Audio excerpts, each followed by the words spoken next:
eu resolvi lutar pela vida.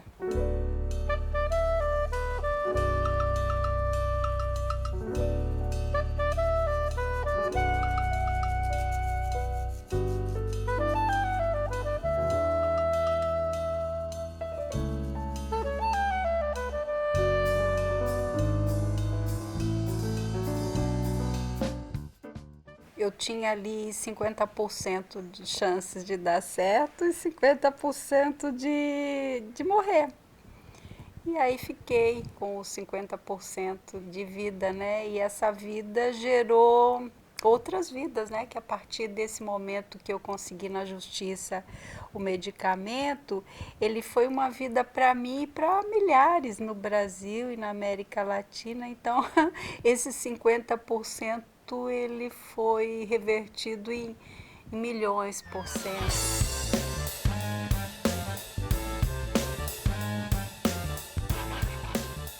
A cura não está ainda, mas tem um tratamento e a partir dele é que eu posso aqui hoje estar contando essa história. Porque 3 vezes eu estive muito próxima de morrer, né? E hoje eu tenho 28 anos com HIV.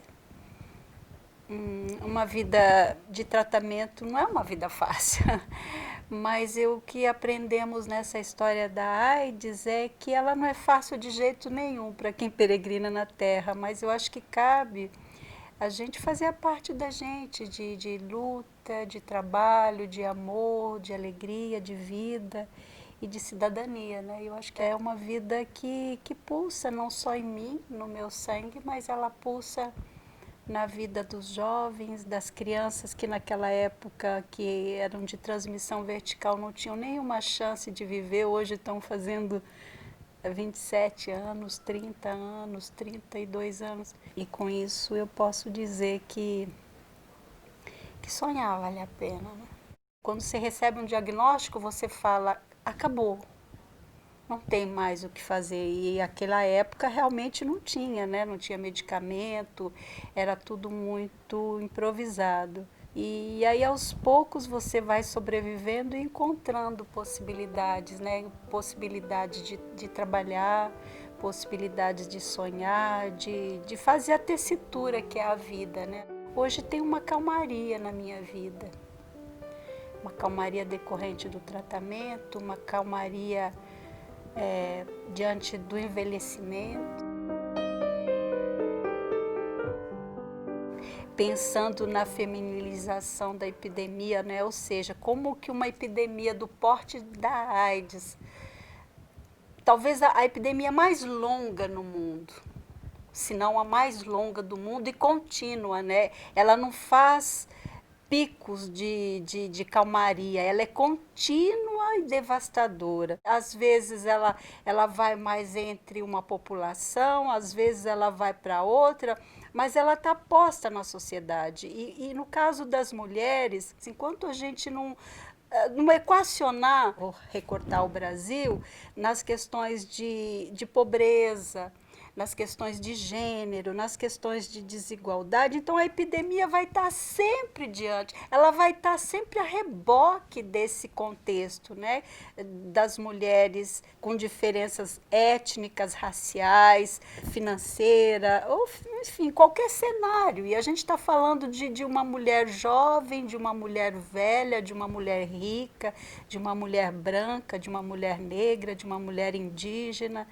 Mulher do mundo, mulher do mundo. O movimento nacional, ele tem 13 anos, né? Mas começa lá em 96. Começa com essa ideia, que é o Cidadã Positiva. Era um projeto de fortalecimento para mulheres. Era diferente porque eram mulheres que viviam com HIV pensando caminhos para melhorar a vida, para fortalecer outras mulheres que vivem com HIV nesse Brasil todo.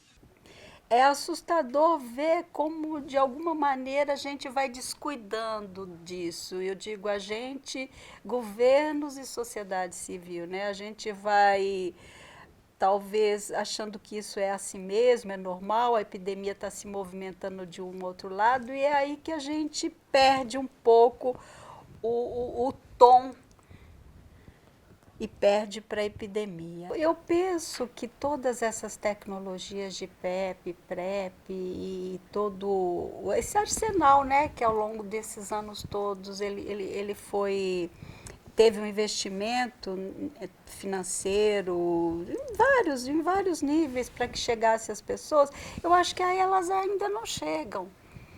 Acho que elas ainda fazem parte de um circuito. Por exemplo, hoje nós temos no Brasil um desenho de saúde pública que você não tem isso nas bases. Eu vivo numa comunidade rural, estou a 50 quilômetros de um centro mais urbano. Tinha um esforço de uma enfermeira que enxergava isso e buscava trazer, só que ela se aposentou, então era um esforço pessoal, não era um esforço político de chegar a todos os cantos. Eu acho que um aspecto é esse.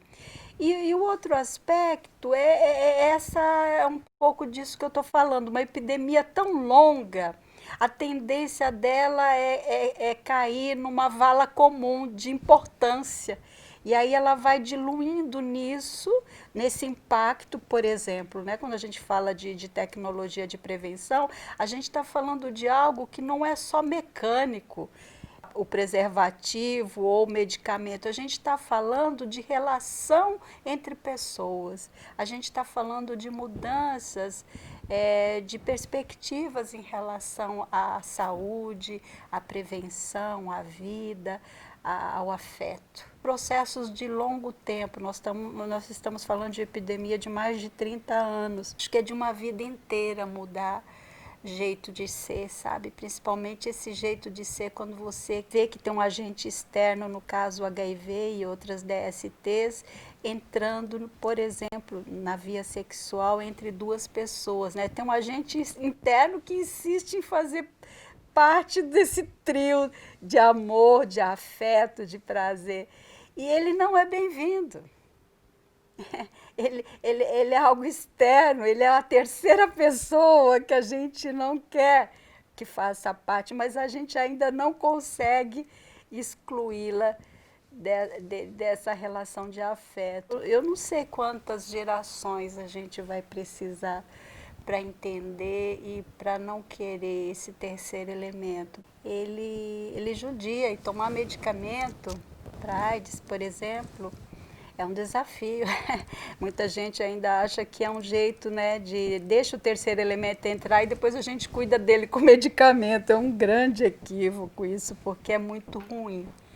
Tomar medicamento é necessário, a gente consegue ter uma vida razoavelmente boa, mas eu não pagaria para ver hoje. Eu cuidaria mais de investir mais no afeto pessoa a pessoa e não deixaria o vírus entrar no meu relacionamento, não. E eu não sei mais quanto tempo eu vou contar essa história, tanto pelo envelhecimento meu, quanto até como quando eu sucumbi a esse vírus, mas se eu pudesse hoje fazer um balanço, e eu acompanhei a epidemia no tempo dela, eu diria que ela vence. Sempre. Ela vence, ela está vencendo. Hoje mesmo a gente tem aí um grande ativista que foi vencido pela AIDS. Então, o balanço é que ela vence ainda. E como é que a gente no século XXI ainda perde para uma epidemia? Você acredita na cura? Muito. Gostaria de viver, será? Que eu vou ter essa história para contar aqui? Amanhã, manchete. A cura da AIDS. Chegou? Uhul. Ia ser bacana acordar amanhã com essa notícia, já pensou?